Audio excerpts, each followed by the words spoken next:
A los conceptos que vamos a plantear respecto al tema que vamos a avanzar ahora, que es hernia inguinal en el niño.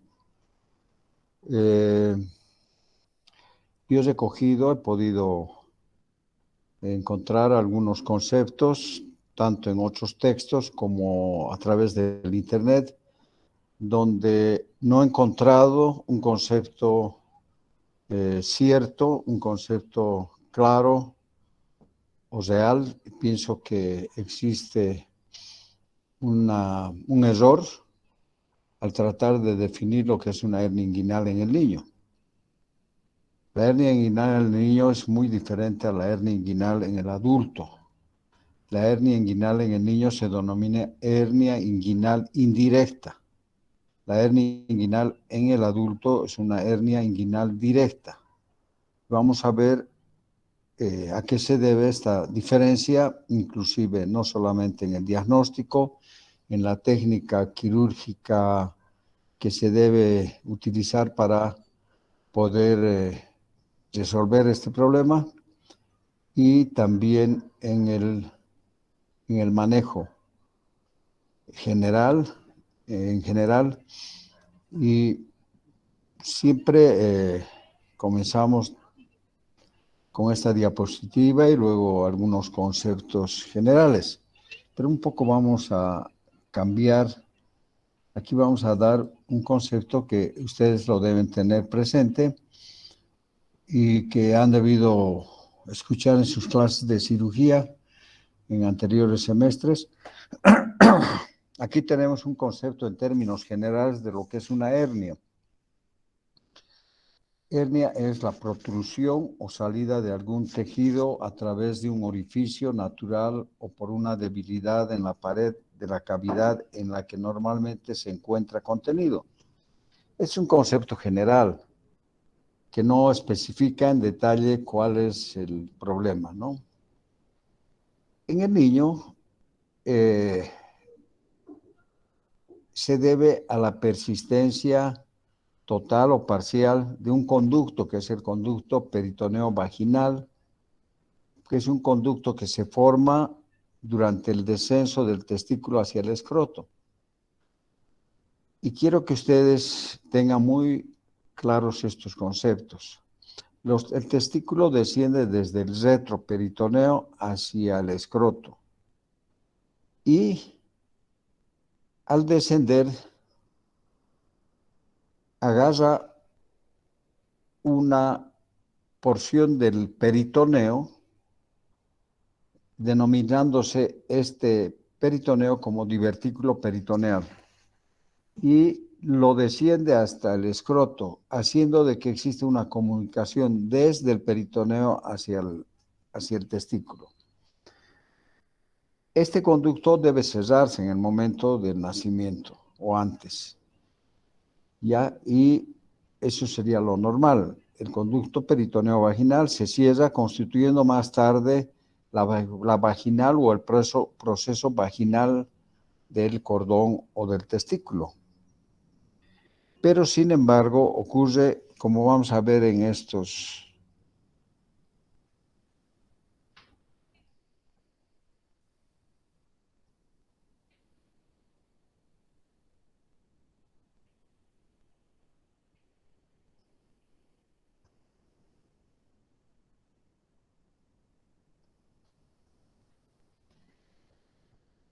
ya aquí, vamos a ver así en forma gráfica cómo se produce la hernia o algunas otras entidades que tienen que ver con la falta de cierre o de obliteración de este proceso, de este conducto peritoneo vaginal.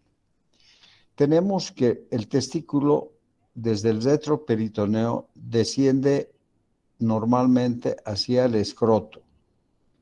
Al pasar por detrás del peritoneo, esta es la cavidad peritoneal,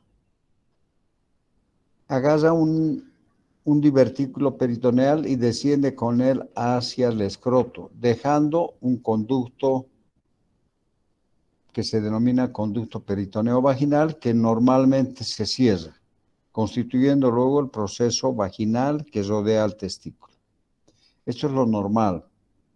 Pero alguna vez este conducto baja, o este testículo baja, llevando consigo el divertículo peritoneal, llega hasta el escroto y mientras está permeable, el contenido líquido, parte del líquido de la cavidad peritoneal, penetra por este conducto peritoneo vaginal y luego el conducto peritoneo vaginal se cierra, quedando líquido rodeando al testículo. A eso se llama hidrocele. En algunos casos, al descender el testículo, se lleva consigo al divertículo peritoneal y queda este conducto peritoneo vaginal permeable, dejando una comunicación entre el peritoneo y el testículo, lo que hace de que el líquido peritoneal pueda entrar hacia el testículo y regresar hacia el peritoneo. A esto se llama un hidrocele comunicante, porque sigue permeable este conducto peritoneo vaginal con una luz muy estrecha, pero que permite pasar líquido del peritoneo hacia el testículo. En otros casos, después de descender el testículo, se oblitera por encima del testículo, pero queda permeable la parte superior de este conducto y lo que se denomina hernia inguinal, porque es una hernia, o sea, un conducto amplio por donde del peritoneo puede entrar parte del intestino, ¿ya? Y en otros casos, pues este conducto queda ampliamente permeable, que llega hasta el escroto, lo que se denomina hernia inguinoescrotal o hernia inguinal completa. Entonces, esta es la embriología, la anatomía de la hernia inguinal en el niño. ¿Y por qué se llama indirecta? Porque no va directamente desde el interior del peritoneo hacia el conducto inguinal. Es decir, eh, no hay, no hay una salida directa de las asas intestinales hacia el conducto inguinal porque no existe en su etiología una debilidad de la pared o de los elementos que conforman los elementos anatómicos o estructuras anatómicas del conducto inguinal. El conducto inguinal no es lo mismo que el conducto peritoneo vaginal. El conducto inguinal son elementos anatómicos que están formados por la aponeurosis del oblicuo mayor, la aponeurosis del músculo transverso, donde se forma el conducto inguinal por donde desciende el testículo hacia el escroto. Y ahí en el conducto inguinal se pueden observar los elementos del cordón, los vasos espermáticos y el conducto deferente, el cremaster y en algunos casos la presencia del conducto peritoneo vaginal que constituye ya sea un hidrocele comunicante o una hernia inguinal o inguinoescrotal. Bueno, vamos a volver al principio para poder ver bien los conceptos y aquí les voy a presentar algunas definiciones o algunos conceptos que yo he podido encontrar que tratan de definir lo que es una hernia inguinal en los niños. Y dice así, una hernia se produce cuando una sección del intestino sobresale a través de una zona débil de los músculos abdominales, cosa que no es cierto. Se observa una protuberancia blanda por debajo de la piel donde se produjo la hernia. Una hernia que se produce en la zona de la ingle se denomina hernia inguinal. Totalmente equivocado el concepto. Aquí tenemos otro concepto que es, ¿qué causa una hernia inguinal? Dice, una hernia se puede desarrollar durante los primeros meses de vida. El niño en realidad nace con una hernia inguinal ya, ¿no? Por persistencia del conducto peritoneo vaginal. Pero aquí dice, una hernia se puede desarrollar durante los primeros meses de vida de un bebé a causa de una debilidad de los músculos del abdomen. Ni siquiera dice del conducto, la debilidad de la estructura que conforma el conducto inguinal. Los músculos del abdomen, ustedes saben que son el oblicuo mayor, el oblicuo menor, el transverso, y no tienen nada que ver, digamos, en la etiología, en la embriología, en la anatomía de la hernia inguinal en el niño. Dice, a medida que un feto de sexo masculino crece y madura durante el embarazo, los testículos se desarrollan en el abdomen, y eso no es cierto. No se desarrollan en el abdomen, sino en el retroperitoneo. Y después descienden hacia el escroto a través de una zona denominada canal inguinal. No, se pasan por el canal inguinal, pero dice, de poco tiempo de que el bebé nace, el canal inguinal se cierra. Eso no es cierto, el canal inguinal no se cierra. Pasan por el canal llevando consigo parte del peritoneo, lo que constituye el conducto peritoneo vaginal, que pasa por el conducto inguinal o el canal inguinal. El conducto peritoneo vaginal se cierra, pero no el canal inguinal. Dice, el canal inguinal se cierra y evita que los testículos regresen hacia el abdomen. Totalmente equivocado, algo que uno no puede entender. ¿Cómo puede haber un trabajo o una definición de hernia inguinal en Internet de esta naturaleza? Si esta zona no se cierra completamente, un asa intestinal puede moverse al interior del conducto inguinal a través de la zona debilitada de la pared abdominal inferior, eso tampoco es cierto, y producir una hernia.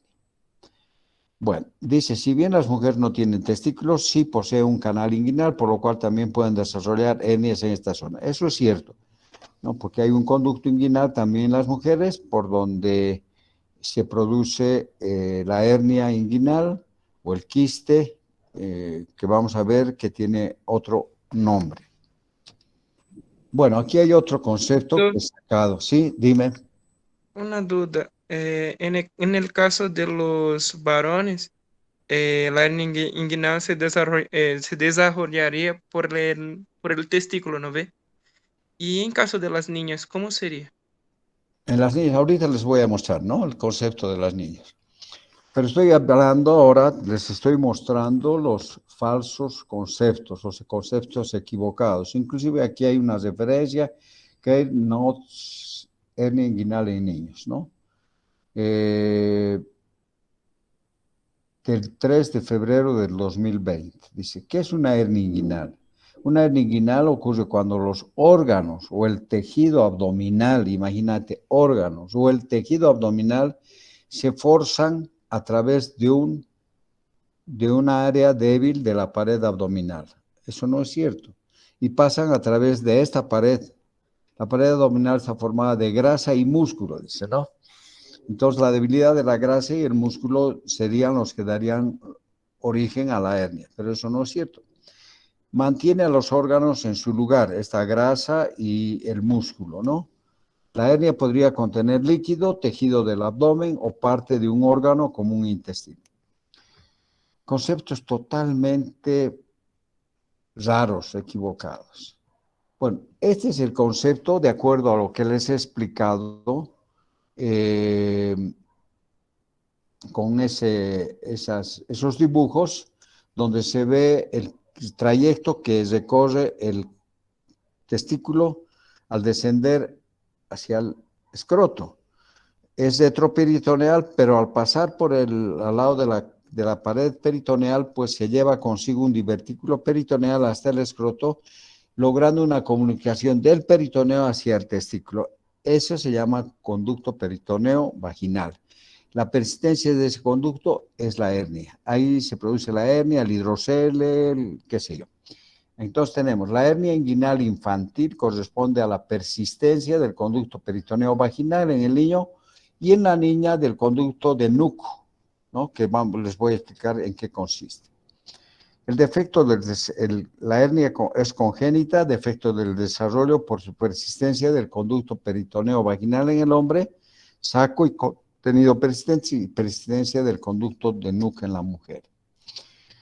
Ya, el proceso vaginal que da origen a la hernia inguinal indirecta, porque se llama así indirecta, en los niños, no hay hernia inguinal directa en los niños. Puede haber una hernia inguinal indirecta o directa por alguna iatrogenia, un cirujano que opera una hernia inguinal indirecta, en su técnica puede lesionar el piso del cordón umbilical, que es la fascia transversalis, y dar lugar más tarde a que se produzca una hernia directa por debilidad de la pared del piso del conducto inguinal.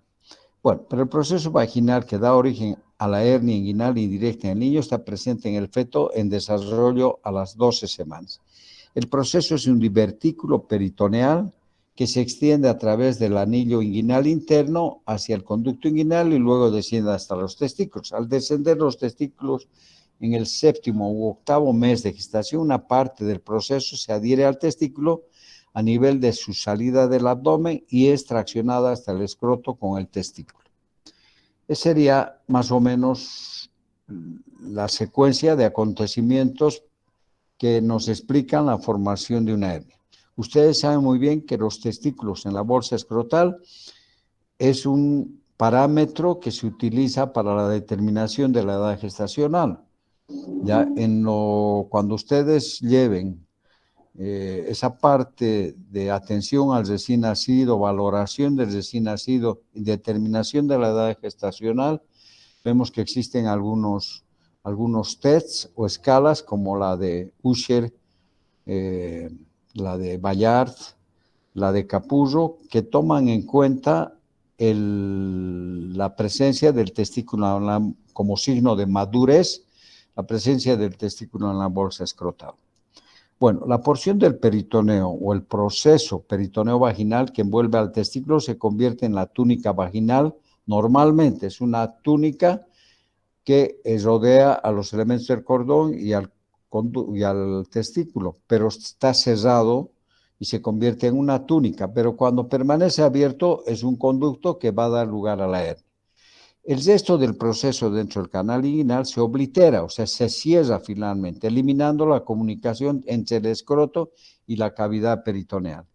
Debido a que los vasos testiculares y el conducto deferente son estructuras retroperitoneales, salen por el anillo interno detrás del proceso y, en consecuencia, el saco herniario formado por el proceso vaginal se encuentra delante y literalmente adentro de las estructuras del cordón espermático.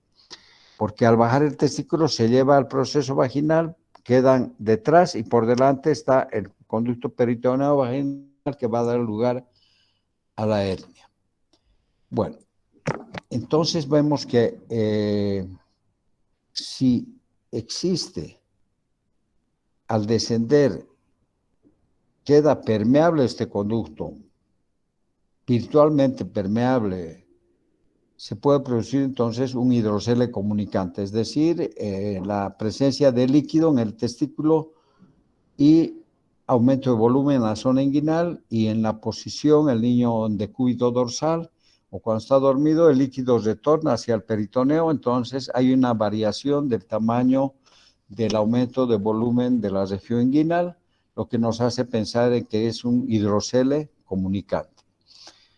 Bueno, de todas maneras, el hidrocele comunicante, durante el llanto, el esfuerzo, cuando el niño está llorando, puede aumentar la presión del abdomen y salir líquido y meterse al testículo. Entonces hay una variación. Y este hidrocele, que es un conducto permeable, aunque sea muy delgado, más tarde va a dar lugar a una hernia inguinoescrotal. Bueno, ahora, todas las variaciones, dependiendo del lugar donde se cierre o quede abierto este conducto peritoneo vaginal, va a dar lugar a una hernia inguinal indirecta o una hernia inguinoescrotal, o sea, una hernia completa, a un hidrocele no comunicante, a un hidrocele comunicante y a un quiste del cordón espermático, como vamos a ver. En la mujercita existe el canal de Nuc, que está formado por una pequeña evaginación del peritoneo parietal a través del anillo inguinal hacia el interior del canal inguinal. O sea, el peritoneo parietal, es decir, la pared del peritoneo puede entrarse al conducto inguinal de la mujercita, acompañando al ligamento redondo en las mujeres y que equivale al proceso vaginal en los hombres. La falta de cierre de este proceso que habitualmente tiene lugar en el primer año de vida, da lugar a la aparición de hernias indirectas o hidroceles o quistes que se denominan quistes de Nuc. A veces entra líquido, se cierra y queda un quiste. A veces el hidrocele es muy grande o la comunicación es muy grande que se extiende hasta los labios mayores. A esto se llama entonces conducto o quiste o hernia de Nuc. En la niña, pues generalmente está dentro de este conducto, generalmente se, se ve el ovario y la trompa. Y también puede meterse el intestino. Yo les voy a mostrar algunas fotografías de quistes o hernias de Nuc o hidroceles de Nuc. Es mucho menos frecuente esta hernia inguinal en las mujercitas, es mucho más frecuente en el varón. ¿Ya? Entonces vamos a ver algunos ejemplos. Aquí tenemos una hernia inguinal o quiste de Nuc en una niña que se presenta como un aumento de volumen en la región inguinal, donde pueden estar el ovario y la trompa. También puede, en algunos casos, crecer mucho y nos da a entender de que además de la trompa y del ovario está metido el intestino, porque es una comunicación desde el peritoneo hasta el conducto inguinal y que puede extenderse hasta los labios mayores. Aquí es un quiste de Nuc que yo operé hace unos 10 meses y traté de sacarlo enterito, o sea, logré sacarlo, aquí está, íntegro, ¿no? Y bueno, cuando es un quiste generalmente no está la trompa adentro porque una vez que se ha llenado de líquido se ha cerrado hacia arriba y no compromete, no hay la presencia de la trompa o del ovario, ¿no? Bueno, está lleno de líquido, pero de todas maneras, una vez aislado, pues se ve el resto del conducto para ver si no hay ningún elemento anatómico que pueda estar incluido en el conducto. Aquí tenemos un quiste del conducto de Nuc o una hernia gigante que puede distorsionar el aspecto del labio mayor de ese lado, ¿no? Bueno, es lo que ya hemos visto, cómo se forma. Aquí tenemos otros dibujos donde aquí tenemos, desciende el testículo, se lleva al peritoneo, al divertículo peritoneal, llega el testículo al escroto y este conducto peritoneal se cierra totalmente y eso es normal. Pero en algunos casos se cierra hacia abajo, pero queda hacia arriba comunicado con el peritoneo y a esto se considera una hernia inguinal. Si queda persistente y amplia la comunicación del conducto peritoneo vaginal con el testículo, en toda su extensión se llama hernia inguinoescrotal, porque llega desde la región de la ingle hasta el escroto. Si se cierra por debajo y por encima y queda líquido en el trayecto del cordón, se llama quiste del cordón. Y en casos en que el espacio que queda del conducto peritoneal es muy estrecho, pero está permeable y hay entrada de líquido del peritoneo hacia el testículo y luego del testículo hacia el peritoneo, se llama hidrocele comunicante, ¿no? Que eso es lo que más tarde también se puede convertir en una hernia. Aquí tenemos diferentes dibujos para que ustedes vayan entendiendo, revisen para que tenga más firme el concepto de lo que es una hernia inguinal indirecta. Indirecta porque viene de arriba y no directamente de la cavidad abdominal hacia el conducto inguinal. ¿Sí? ¿Qué? ¿Completas? Es congénito, pues. Es un defecto congénito por persistencia del conducto peritoneo vaginal o de NUC en los niños y niñas, ¿no? El niño nace ya con su hernia, ya, porque debería haberse obliterado antes del nacimiento, o sea, llegar al testículo o la bolsa escrotal y cerrarse el conducto peritoneo vaginal, pero queda abierto y ahí se produce el hidrocele o la hernia inguinal, la hernia inguinoescrotal o el quiste de cordón, etc. Eso es congénito, ¿no? Bueno, no, bueno, eh, la presencia de una comunicación con el peritoneo le da más calor a la zona, ¿no? Y sabemos muy bien que los testículos en los machos, incluyendo el hombre, pues se encuentran colgando a una temperatura menor que el resto del cuerpo.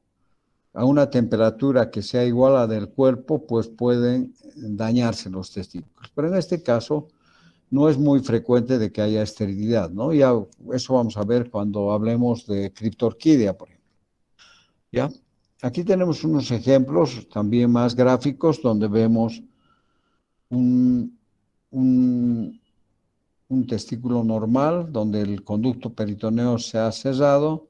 Aquí ha quedado líquido y se ha cerrado después, entonces es un hidrocele. Aquí persiste la comunicación donde se vacía y se llena, entonces es un hidrocele comunicante. Y aquí se ha cerrado por debajo y por encima y ha quedado un quiste de cordón. Bueno, este es para una orientación y recuerdo de ustedes, donde nada tiene que ver con la hernia inguinal en el niño, las paredes o la estructura anatómica del conducto inguinal. La pared anterior está formada por la aponeurosis del oblicuo mayor y las fibras del oblicuo menor. La pared posterior o interna o la base o el piso del conducto inguinal está formado por la fascia transversalis. Esta es la parte que se debilita en el adulto. Por eso es que en el adulto la hernia sale directamente del abdomen hacia el conducto inguinal por debilidad del piso. Y por eso es que cuando operan le ponen malla para reforzar. En el niño no hay necesidad de ponerle malla, sin embargo, cuando un cirujano de adultos opera a un niño, le pone malla. Ya, entonces, hay que tomar en cuenta el concepto, la estructura anatómica y la secuencia de acontecimientos en la formación de la hernia, ¿no? Bueno, aquí tenemos un dibujo que es muy grotesco, no es tan bonito. Voy a tener que buscar en un atlas de Gross, que es el mejor atlas, pero eso es para que ustedes tengan una idea. Este es la pared, el tejido celular subcutáneo, y por debajo tiene la aponeurosis del oblicuo mayor que va a formar el techo del conducto inguinal. Aquí está el orificio inguinal externo, aquí está el orificio inguinal interno, y dentro del conducto inguinal están los elementos del cordón, que son los vasos esplenoáticos y el conducto deferente. Y aquí se ve algo que no es real, el conducto peritoneo vaginal que está formando el saco herniario, o sea que ha quedado permeable y por ahí se puede meter el intestino y formar una hernia. Pero no es así, no es así, es del mismo color, el mismo aspecto y está confundido con los elementos del cordón. Hay que ir separando el tejido conectivo, separando los vasos, el conducto deferente, y ahí vamos a encontrar una estructura un poquito más blanquecina, que es el saco herniario, que es el conducto peritoneo vaginal que no se ha cerrado. Entonces hay que separar de los elementos, como vamos a ver en otras figuras. Aquí tenemos el hidrocele comunicante, que se comunica el líquido con el peritoneo. Y aquí vamos a ver en una fotografía donde vemos un hidrocele del lado derecho, donde hay un contenido líquido que se puede vaciar dependiendo de si es comunicante o no es comunicante. Esto se puede ver la presencia de líquido por transiluminación con una linterna. Estos hidroceles, cuando no son comunicantes, no hay que tocarlo, se van a ir absorbiendo. Pero si es comunicante, se comunica con el peritoneo, pues más tarde, o sea, más temprano que tarde se va a convertir en una hernia, porque por esa comunicación puede entrar el intestino. Estos hidroceles comunicantes pueden verse con mucha frecuencia en los recién nacidos, como ustedes van a poder ver en su internado, niños que nacen con líquido en los testículos. Aquí tenemos un recién nacido que se lo operó, tenía además de un hidrocele bilateral, tenía torsión de ambos testículos, ¿no? Ambos testículos estaban. Logró salvarse con paños de suero tibio, pero estaba totalmente necrosado y se tuvo que extirpar totalmente, ¿no? Bueno, aquí tenemos un hidrocele bilateral donde con una linterna pues, estamos viendo la presencia de líquido, del contenido líquido en el escroto, o sea, son testículos con líquido, o sea, aumentados a expensas de contenido líquido. Aquí vemos un hidrocele bilateral, también por transiluminación estamos verificando la presencia de líquido. Aquí tenemos un hidrocele no comunicante, es decir, aquí tenemos el hidrocele, que dentro del hidrocele está el testículo, y se ha obliterado por encima. O sea, está cerrado y ha quedado atrapado el líquido en el testículo. Estos hidroceles se van absorbiendo, a no ser que esté a mucha tensión y le provoque molestias al recién nacido. En ese caso hay que operar. Pero si no, hay que dejarlo. Hay médicos que alguna vez intentan sacar este líquido haciendo un poco de asepsia, antisepsia en la región inguinal y meten una jeringa y sacan el líquido. Pero eso no debería hacerse. Primero pueden introducir gérmenes dentro del hidrocele y provocar un gran absceso. O pueden lesionar estos vasos que se ven en toda la extensión de la bolsa del testículo, del hidrocele. Entonces pueden provocar un gran hematoma. Entonces mejor dejarlo así. En caso del hidrocele comunicante, sí, algún momento hay que operar, porque eso puede convertir en una hernia inguinal, ¿no? Bueno, entonces para diferenciar una hernia, un hidrocele comunicante de uno no comunicante, es las variaciones de tamaño durante el reposo o el esfuerzo o el aumento de presión intraabdominal. Bueno, entonces, tal vez la hernia inguinal está entre los trastornos congénitos más comunes que atendemos los cirujanos pediatras. A veces llegan al pediatra o a un médico general o a un médico de emergencia o a un hospital de primer nivel y luego llegan porque la mamá los lleva porque no puede volver o reducir esa hernia. Entonces, algunos médicos intentan reducir con una mala técnica, digamos, y hacen de que se dematice demasiado y recién mandan a un lugar donde hay un especialista. Entonces, a veces están tan edematizados que ya han llegado a disminuir el riego venoso y hay trastornos del retorno venoso y provocándose un gran edema y luego hay ya disminución de la irrigación arterial donde se puede producir una encarcelación y luego una estrangulación de la hernia donde va a haber isquemia de la porción del intestino que está dentro y puede ser que sea necesario resecar el intestino y hacer una cirugía de emergencia. O sea que esto nos da a entender claramente que la hernia o el tratamiento de la hernia es quirúrgico.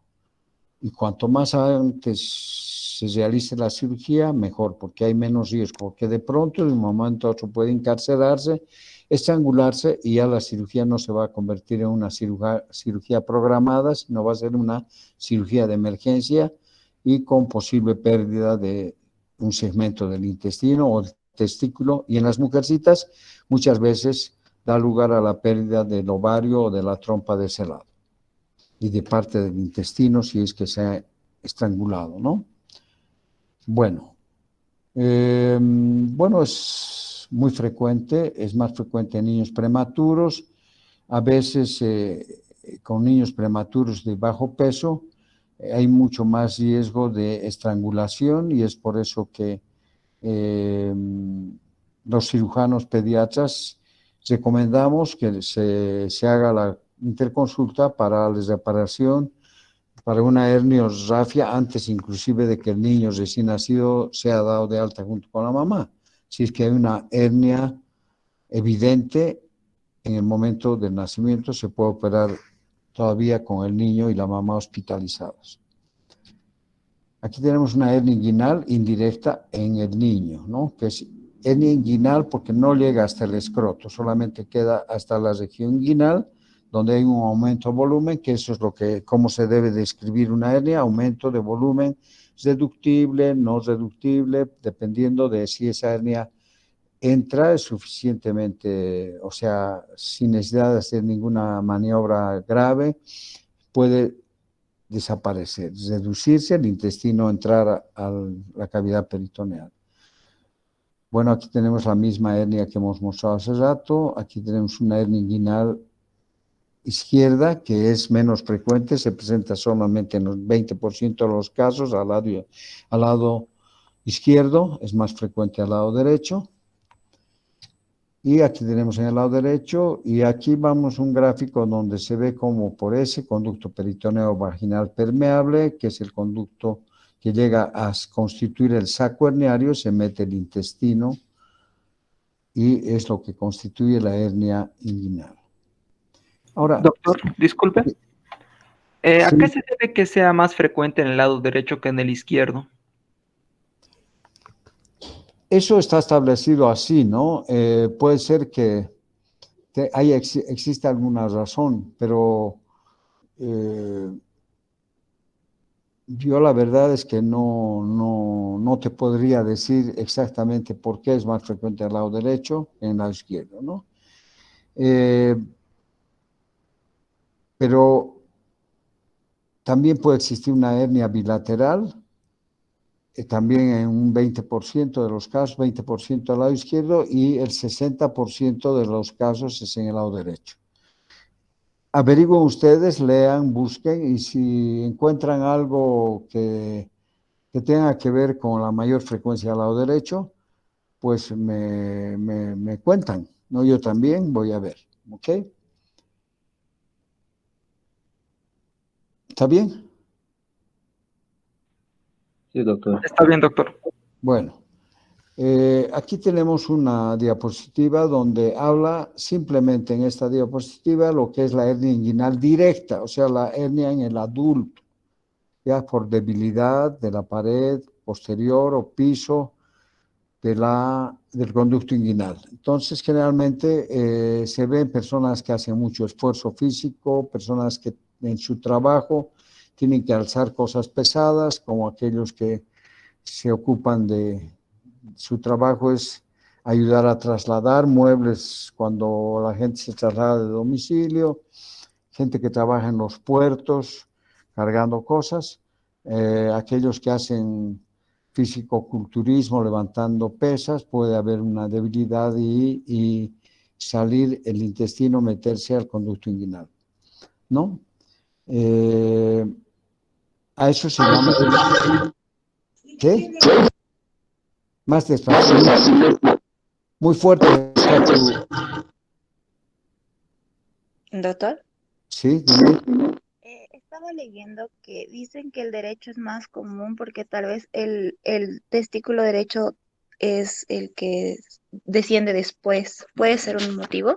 Esa es una razón, ¿no? Es decir, tenemos que no en todos los niños bajan los dos testículos a la vez, ¿no? Y si ustedes van a observar a un niño, el testículo derecho está un poquito más alto que el izquierdo, ¿no? Bueno, esa puede ser una causa, ¿no? Que tarda en cerrarse el conducto peritoneo vaginal cuando el testículo ha tardado en descender. Pero generalmente los testículos ya están en el escroto al momento de nacimiento, ¿no? Bueno, pero hay que confirmar lo que tú dices, sería bien. Has estado viendo seguramente algo en tu celular. Bueno, de todas maneras, eh, muchos niños pueden tener una hernia directa, pero es por una una iatrogenia en una hernia inguinal indirecta. Al operar se lastima porque hay que abrir el conducto inguinal, separar y individualizar el conducto peritoneal vaginal o saco herniario del resto de elementos del cordón. Y en esa técnica puede lastimarse el piso del conducto inguinal, lo que más tarde va a dar lugar a una hernia directa. Bueno, aquí vemos una persona que está levantando un gran peso. Bueno, la hernia bilateral se presenta en el 20% de los casos. El grave problema, no el grave problema, la situación de controversia o discusión es cuando de pronto aparece una hernia inguinal en el lado izquierdo. Entonces hay cirujanos de que al operar se les ocurre explorar el lado derecho, porque es más frecuente en el derecho y dicen, si hay en el lado izquierdo, posiblemente hay en el derecho y aprovechan el tiempo anestésico para realizar una exploración. Algunos consideran que es una intervención quirúrgica innecesaria, que va a prolongar el tiempo anestésico y que no debería hacerse. De todas maneras, todo depende del cirujano, nadie puede decir, depende de su experiencia y del examen físico con el niño relajado, bajo anestesia, que puede palparse un engrosamiento de los elementos del cordón por encima del testículo y se pueda sospechar una hernia del otro lado y explorar. Yo las veces que he explorado he encontrado hernia en el otro lado. Bueno, entonces, esto de la hernia bilateral tiene que ver con la exploración del otro lado. Muchas veces no se explora y después de unos meses o años aparece la hernia en el otro lado. Esta es la incidencia, las hernias inguinales tienen una frecuencia entre 1 al 5%. Cuando hablábamos de defectos de la pared abdominal, del onfalocele y la gastrosquisis, hablábamos de entre 3.000 a 5.000 nacidos vivos. Aquí es 1 y 5 en 100 nacidos vivos. Es una de las patologías más frecuentes. Tiene una incidencia 2 a 3 veces mayor en niños prematuros, 9 veces más frecuente en varones que en mujeres, el 60% de las veces se produce en el lado derecho, el 20% al lado izquierdo, el 20% es bilateral. Bueno, ¿cómo se manifiesta la hernia? Generalmente la mamá va al hospital y dice, mucho se le hincha o tiene una bolita en la región inguinal, ¿no? A veces no está la bolita cuando nosotros vemos al niño. Entonces, como la mamá nos repite de que se le hincha cuando llora, entonces podemos aumentar la presión intraabdominal presionando sobre el abdomen para ver si se produce la hernia. En otros casos, pararlo al niñito y tal vez moviéndolo que llore un poco y de repente se ve. Muchas veces no se ve la hernia, simplemente tenemos el dato de la mamá. Entonces podemos palpar en los elementos del cordón, donde en el lado que esté más grueso, ahí está la hernia, ¿no? O presionar sobre el pubis y frotar lateralmente y vamos a ver que existe una sensación de estar frotando una seda, una tafeta. Esos son datos un poco especulativos o sugestivos, pero se ve. En otros esperamos y le decimos a la mamá, cuando tenga su bolita viene, ya su aumento de volumen. Otras veces ya llega el niño con su hernia grande, el aumento de volumen, y muchas veces no se puede reducir porque en algún centro han tratado de reducir. Hemos visto que está el conducto inguinal, por donde sale el intestino, se mete al escroto, y se va aumentando de volumen y cuanto más se presiona, pues puede dematizarse y no pudiendo ser posible el reducir. Pero la técnica es presionar con el dedo pulgar, poner sobre el borde del orificio inguinal externo y presionar la hernia para que no se refleje por encima, sino se logre meter el contenido dentro del conducto inguinal. A veces no se puede, en adultos es muy difícil, a veces los anestesian, les hacen una serie de maniobras, ponen con la cabeza más baja que el resto del cuerpo para que vaya entrando, y otras veces hay que operar de emergencia, ¿no? Entonces, a veces es necesario, muy rara vez, someterlo a un procedimiento de apoyo diagnóstico como la ecografía o la tomografía. Aquí vemos una ecografía donde se ve la hernia, aquí tenemos otra, y bueno, la clínica también es importante. Entonces, muchas veces tenemos la hernia que no se ha podido reducir y hay un aumento una disminución del retorno venoso, lo que va a provocar un edema, y ahí el niño está irritable, pierde el apetito, dolor en la zona del aumento de volumen, puede haber alteraciones en la defecación, y luego, conforme va agravándose, aumenta el edema y este edema va a disminuir la circulación arterial. A esto que es una hernia encarcelada, y luego puede producirse una estrangulación, ¿no? Bueno, puede haber ya irritabilidad, compromiso del estado general, dolor abdominal, vómitos que apenas son de líquido claro, luego biliosos y luego fecaloideos, y puede producir una alteración y producirse la estrangulación con gangrena, necrosis del intestino, y que nos obliga a abrir el abdomen, y vemos que aquí, por ejemplo, ha habido un sufrimiento de esta porción del intestino que logra recuperarse con paños húmedos, tibios, y puede recuperar la vital. Pero en otros casos existe una necrosis y que hay que hacer una resección de todo el segmento de este intestino que ha estado metido dentro del conducto peritoneo vaginal.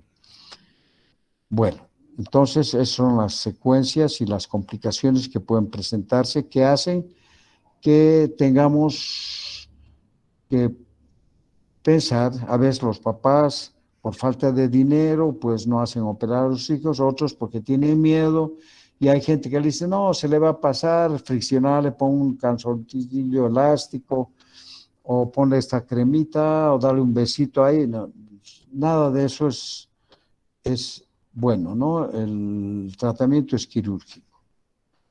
Bueno, pero a veces no se opera. A mi hermano yo lo operé con otro cirujano más, ya a sus 25, 27 años, una hernia inguinal de niño. Era una hernia inguinal indirecta, que él nunca avisó que tenía, y que jugaba fútbol, que usaba hasta que se metió todo el intestino y el epiplón y tuvimos que operarlo de emergencia.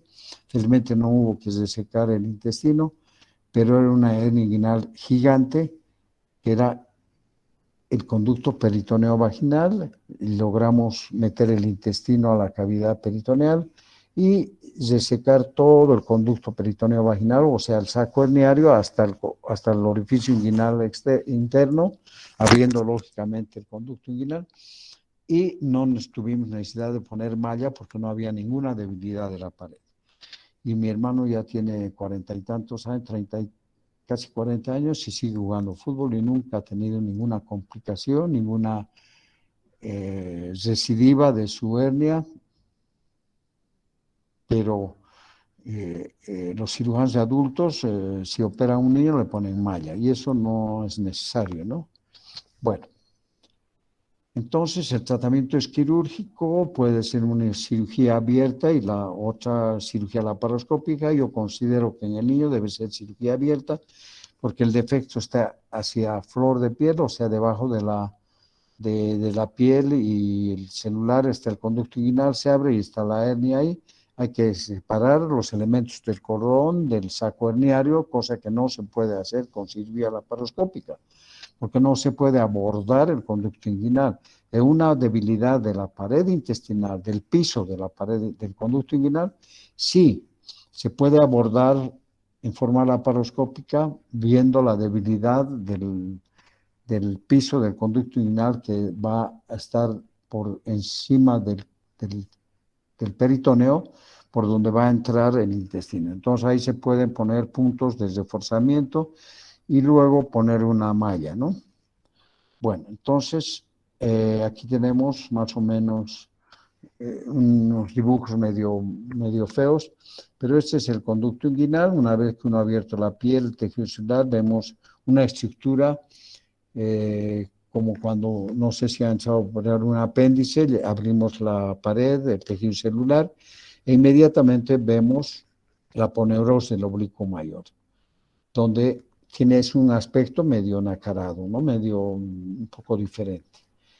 Entonces ahí se pone una pinza canalada o una pinza anatómica y se hace un corte en el conducto inguinal, en la pared. Entonces ahí se pueden ver dentro del conducto los elementos del cordón, que están todos juntos, unidos por un tejido conectivo, donde retirando el conducto digestivo y el músculo cremaster, vamos a ver los vasos, el conducto deferente y el saco herniario, o sea, el conducto peritoneo vaginal persistente que constituye el saco donde está donde se mete el intestino. Entonces se individualizan los elementos y se va, es el conducto inguinal, esa incisión no hago yo, y tenemos acá donde se separa el saco herniario de los elementos del cordón. Aquí están los elementos, hay que tener mucho cuidado porque puede lastimarse o pinzarse el conducto deferente. Yo no uso el electrobisturí porque en un espacio tan reducido el calor del electrobisturí al coagular vasitos puede quemar el conducto deferente y bueno, ese conducto va a quedar inutilizado y vamos a tener un lado que no va a funcionar desde el aspecto de vista de la producción de espermatozoides. Aquí están los elementos del cordón juntos, hay que individualizarlos, aquí están los vasos y el conducto deferente y aquí está el saco herniario, se lo libera hasta el conducto, hasta el orificio inguinal interno y una vez aquí están los elementos del cordón, aquí está el conducto deferente, aquí está el conducto deferente y tiene que separarse bien del saco herniario para no incluirlo cuando se pone un punto transfixiante aquí para resecar todo el resto. Siempre hay que abrir para ver si no hay algún elemento, epiplón o intestino dentro del saco. Aquí se ve, se abre y vemos, aquí hemos visto que hay restos de epiplón, entonces con una pinza anatómica se mete y luego se enrosca el saco herniario hasta la base y ahí se pone el punto transfiltrante, cuidando siempre de que no esté el conducto deferente ahí. Y luego se cierra, ¿no? Esas son las incisiones que se hacen, si es bilateral, unilateral, también la misma incisión en la criptorquídea, son de 2 o 3 centímetros en la región del pliegue que se forma en el niño cuando lo sentamos. ¿Está bien? Bueno, aquí tenemos unas imágenes de cirugía laparoscópica donde vemos la debilidad del cordón, del piso, del conducto inguinal y bueno, como les digo, yo no estoy de acuerdo en una cirugía laparoscópica, en una hernia inguinal indirecta en un niño. Estas son las complicaciones que hay que cuidar, ¿no? Entonces, a ver, la mala técnica, el uso inadecuado del electrobisturí, la manipulación forzada, a veces al tratar de separar los elementos del cordón del conducto deferente y del saco herniario, podemos lesionar, pinzar involuntariamente el conducto deferente o quedarnos o cortar el conducto deferente sin darnos cuenta. Y eso generalmente a nadie dice nada, todo se saca el saco herniario, se cierra todo y dice a los papás ya todo ha salido bien, tenía una hernia. Y eso ocurre en todas partes del mundo, ¿no? Donde las complicaciones no se las cuenta. A veces se quedan con el testículo en la mano al tratar de ir separando o queman el conducto inguinal cuando usan el electrobisturí. Generalmente usan, cuando uno hace bien las cosas, generalmente no hay sangrado o hay un pequeño sangrado que se puede pinzar con una mosquito y ligar con una sedita fina, pero generalmente no hay necesidad. El uso del electrobisturí, el electrocauterio en un espacio tan reducido es sumamente peligroso y generalmente termina quemando el conducto inguinal o los elementos del cordón. Entonces, esta cirugía es generalmente ambulatoria, se tarda, se puede hacer en 20 minutos, 15 minutos. Yo trato de hacer, yo hacía en 15 minutos cuando competíamos allá haciendo la especialidad, pero no hay necesidad de correr, hay que hacer las cosas bien, dejar todo bien y cerrar el conducto inguinal, dejar los elementos del color bien alineados, que no estén torcidos. Y bueno, que uno tarde 20 minutos o media hora, con tal que todo salga bien, está bien.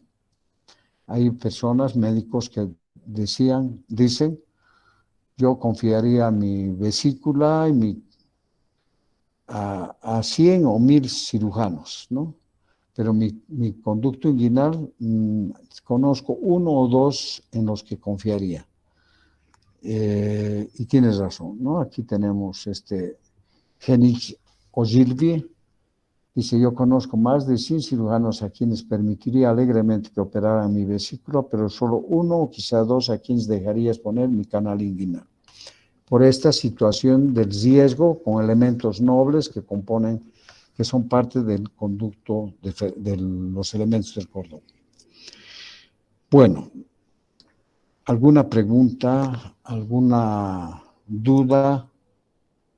Por favor, quiero escucharlos.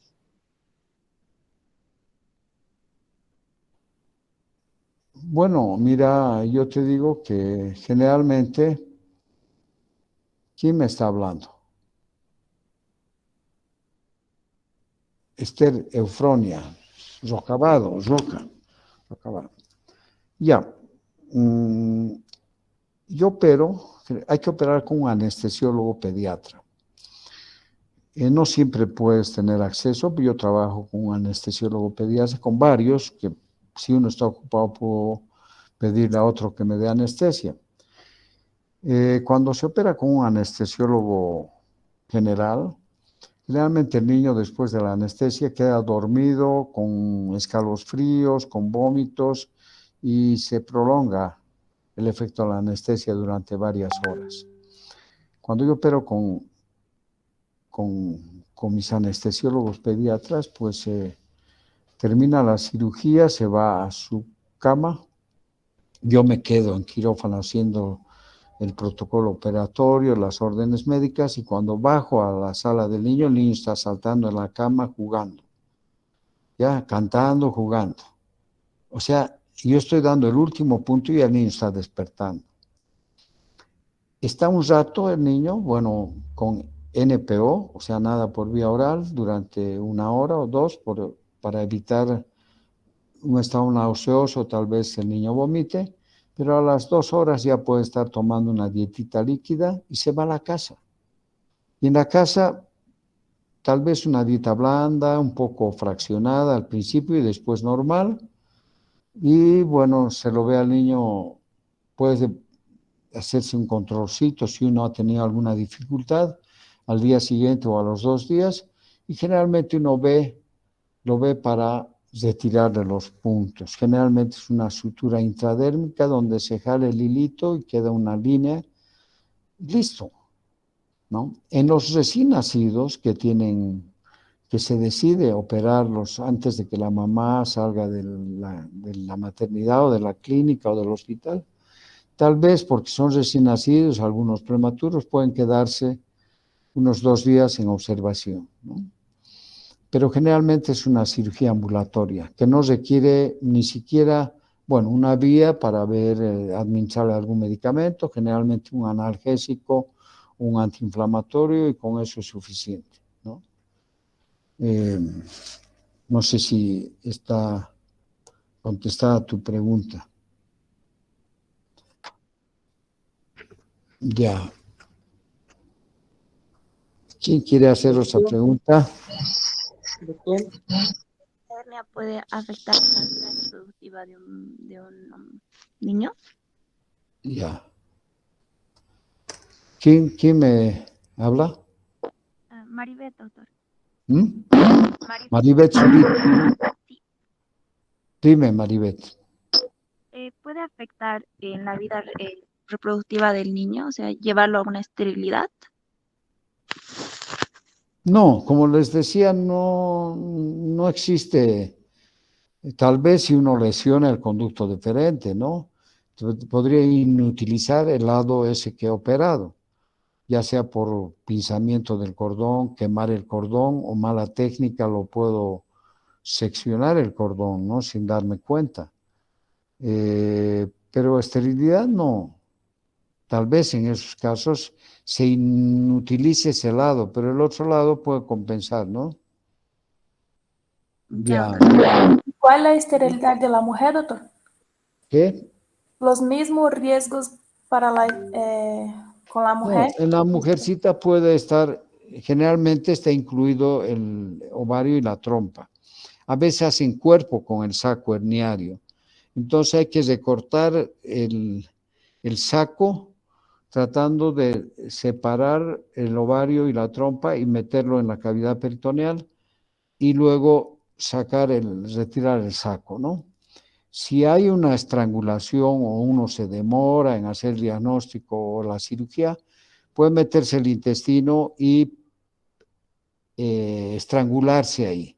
Y puede necrosar el ovario y la trompa y el intestino. Entonces puede haber pérdida de la trompa o del ovario y tal vez un compromiso de la irrigación del intestino. Pero en las mujercitas el problema es... se puede diagnosticar rápido y no hay complicaciones, pero pueden perder la trompa y el ovario. Gracias, doctor. Doctor, Sí, Maribeth, ¿no? Eduarda. Maribeth. Eduarda. Orlando, doctor, dime Orlando. en caso de la hernia inguinal indirecta, ¿Qué? ¿cómo el paciente adulto solo podría desarrollar si arrastra esto desde niño? ¿Cómo? En caso de la hernia inguinal indirecta, el adulto solo puede tener si arrastra desde niño. ¿Sería esto? Claro, se puede ver hernias inguinales indirectas en adultos que han tenido ya su hernia y no han tenido silenciosamente esa hernia, no les ha provocado un problema mayor, no se les ha encarcerado, ellos han sabido manejar porque se aprietan la zona de la hernia y la reducen, y no ha sido una hernia muy estrecha que se reduce y aparece. A veces usan calzoncillos elásticos como suspensorios, pero se puede descubrir en la edad adulta y el paciente puede decir, yo tengo esta hernia, este problema desde que era niño. Entonces vamos a saber que es una hernia inguinal indirecta, ¿no? Ah, ya, entonces él no puede desarrollar, es solo La en hernia adultos. inguinal indirecta no Sí, podría ser, digamos, que aparezca en el adulto. Tiene que ser en niño que quede perfecto. sin diagnosticar hasta la edad adulta, porque se Así. forma cuando se desciende el testículo del escroto. O sea, en el adulto no va a haber otro descenso de otro, tendría que ser un tercer testículo que baje cuando tenga 20 años o 30. Perfecto, comprendí. Ya. Ok, ¿alguien más quiere? Yo, doctor, buenas noches. Me Daniela. gustaría saber por qué no se pone la tela en la cirugía. Siempre escuché que se hacía así con tela y nos dijo que Con no, malla. con malla, sí. Disculpa, Ya, portuguesa. porque la malla se pone porque en la hernia inguinal directa del adulto hay una debilidad de la pared. Y esa debilidad muchas veces se corrige con elementos que conforman, que están cerca del conducto inguinal. Con el ligamento de Cooper, de Rimberland, se hacen unas aproximaciones para reforzar el piso del conducto inguinal. Sin embargo, así puede aparecer nuevamente la hernia porque está débil esa zona. Y por la presión abdominal puede producirse la hernia. Entonces pone una malla. porque hay debilidad. Pero en el niño no se pone la malla porque no es debilidad de la pared, es una persistencia del conducto que baja desde el retroperitoneo y llega hasta el... Se elimina ese conducto y no hay necesidad de malla, no hay debilidad en ninguna parte de la estructura del conducto inguinal. Ya, doutor, muchas gracias. Ya, ¿alguien más? Doutor, em uma hidrocele não comunicante, quanto o corpo é capaz de absorver? O volume que o corpo pode absorver? ¿Cómo? A ver, de nuevo, por favor. Em uma hidrocele, não comunicante, Ya. quanto o corpo pode absorver de líquido? Generalmente se absorben en el transcurso de un año. Puede ser que vaya disminuyendo cada vez y desaparezca, ¿no? Porque no hay comunicación, no aumenta ese líquido, pero el organismo tiene mecanismos para poder ir absorbiendo ese líquido. Si no se absorbe y causa molestias, se puede operar y retirar como el quiste de Nunc. Es decir, tratar de separarlo de los elementos del cordón y sacarlo. En algunos casos, algunos cortan en forma quirúrgica, abren el hidrocele, resecan la pared del hidrocele haciendo hemostasia y lo vierten y lo cierran el conducto inguinal. Pero generalmente se absorbe. ¿Alguien más? Doutor, Rodrigo doutor, Sousa. sí, Dime, sí, doutor. Rodrigo. En relación a esta frase al final, porque se dice, este estudioso dice que más que todo de la cirugía inguinal, que solo de 100 médicos le daría a 2 médicos y las de vesícula a muchos. Entonces, dice eso por cuenta de la complejidad de la cirugía o del postcirúrgico. ¿En qué aspecto sería eso, doctor? De solamente pocos médicos realizarla. Me gustaría que algún día tú entres a una cirugía de una hernia inguinal indirecta, ¿no? Que se trabaja en un espacio muy reducido, que se abre el conducto inguinal, luego tenemos los elementos del cordón, un espacio más o menos de unos 2 centímetros de espacio, y ahí tenemos que levantar con una pinza, nos metemos por debajo de los elementos del cordón y luego con otra pincita vamos separando los vasos y el conducto deferente, encontrar el saco herniario y va a ir separándolo suavemente de los elementos del cordón. Si uno no tiene una buena técnica, no sabe, no tiene experiencia, puede sangrar mucho porque están los vasos pegados al conducto deferente y al saco herniario. Porque el conducto deferente está pegado al saco herniario. Entonces, al tratar de ir individualizando y separando, se puede lesionar el conducto deferente. Cualquier lesión, un pinzamiento, un aumento de temperatura o el tratar de separar, se puede dañar el conducto deferente en forma irreversible. Puede quedar bien luego de la hernia, todo en su lugar, pero ya hay un daño del conducto deferente que va a hacer de que de repente ese lado no produzca espermatozoide o haya una obstrucción del conducto deferente, ¿no? Como puede obstrucción como se ve en algunos casos. Puede haber lesión de los vasos o puede haber, porque uno agarra, levanta los elementos del cordón con el saco herniario, el cremaster y el tejido conectivo que hay que ir separado. A veces quedan los vasos, arterias y venas sueltitas, ¿no? Separadas, y hay el saco herniario y el testículo. Uno generalmente al hacer toda esta maniobra, el testículo sube y lo podemos agarrar al testículo y desde el testículo vamos separando. Muchas veces es una hernia inguinoescrotal, entonces hay que separar y luego cuando lo aislamos el conducto peritoneo vaginal, metemos, digamos, un elástico, una sonda para separar y no comprometer el conducto deferente y los vasos. Y luego vamos siguiendo hacia arriba agarrando siempre el testículo y muchos se olvidan de que están agarrando el testículo, hacen fuerza y a veces se quedan con el testículo en la mano. O lesionan el conducto deferente. Generalmente se lesiona el conducto deferente cuando no se hacen bien las cosas. Pero como no se ve, se mete ahí todo, se saca el saco herniario, se deja todo en el conducto inguinal, se cierra, entonces yo estaría susceptible, si no sé que es un buen cirujano, que me opere una hernia inguinal o operen a mi hijo, digamos, ¿no? Si no sé que es un buen cirujano, que tiene experiencia, ¿no? Es esa susceptibilidad. En la vesícula, pues todo está a la vista. También yo no me haría operar por una persona que no tengo seguridad de que me va a hacer una buena cirugía y me deje desastre ahí adentro, ¿no? De acuerdo, doctor, gracias. Está bien Ya, claro. está bien. Gracias. ¿Alguien más? Eduarda, Carolina. Ya hice mi pregunta, doctor. ¿Ya has hecho? Sí, ya hice. ¿Cuándo? ¿Ayer? ¿Antes de ayer? ¿Ahora? Ayer también, hoy día también. Bueno, vamos a ver. ¿Alguien más?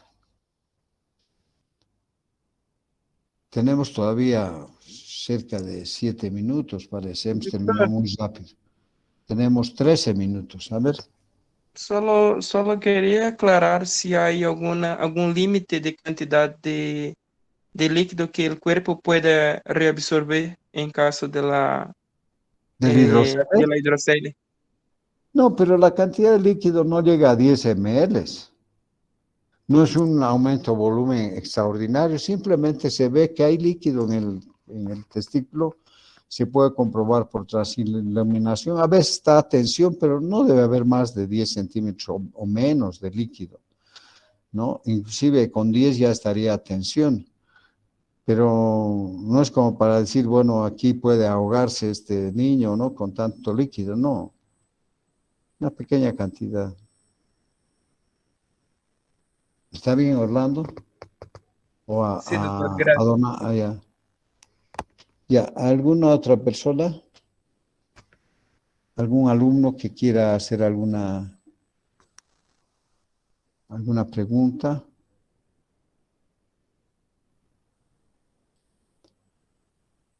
Eh,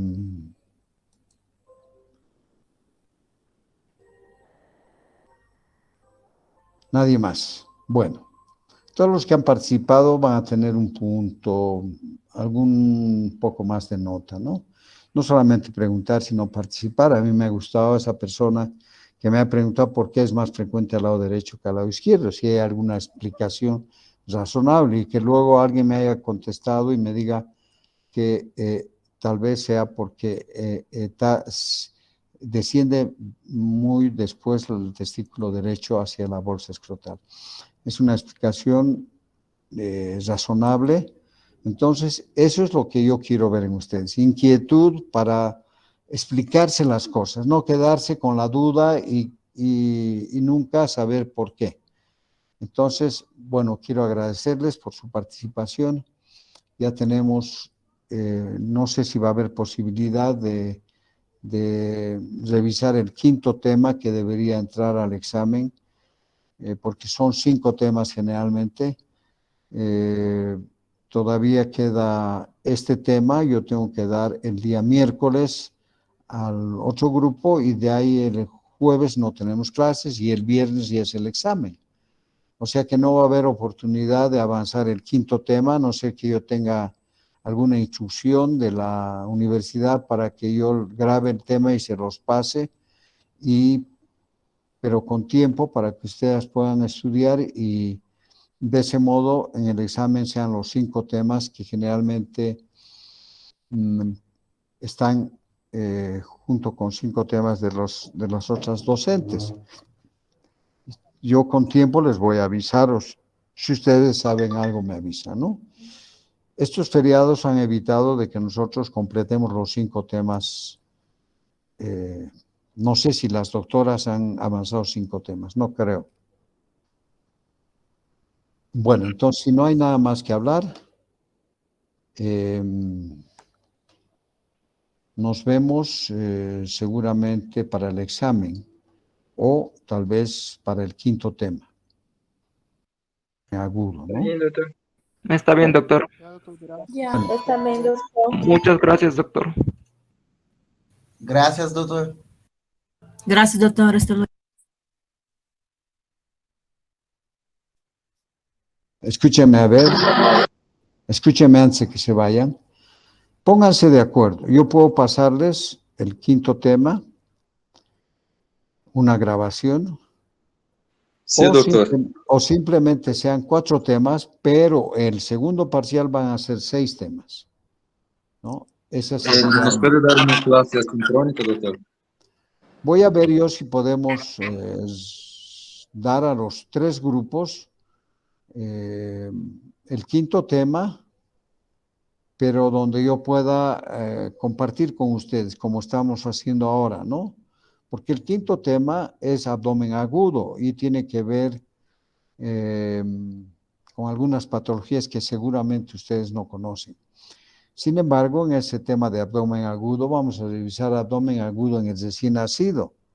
Y ahí están algunos temas que ya hemos avanzado, como tenemos, por ejemplo, las atresia intestinales, el vólvulo, la malrotación intestinal, el hilio meconial o tapón de meconio, que hemos avanzado en obstrucción intestinal.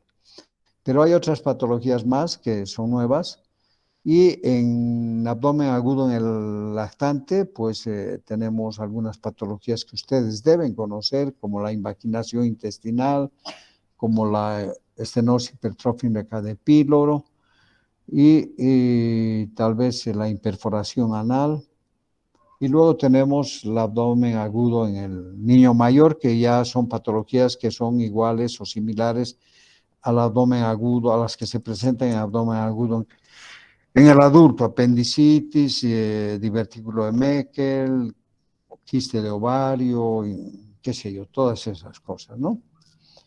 Bueno, en el curso, desde hoy hasta el viernes, que va a ser el examen, pasen un buen carnaval, estudiando, descansando, no cometan excesos y se comunican conmigo si han decidido algo en conjunto para que podamos quedar en 4 temas o en 5 temas.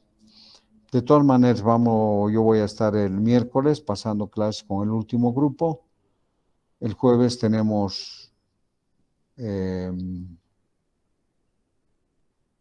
no tenemos clases porque ustedes tienen, parece, clases con materno-infantil y nutrición.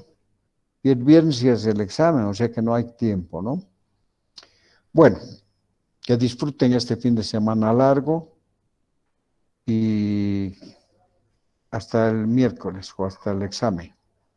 Chao, Gracias, chicos. doctor. Doctor. Gracias.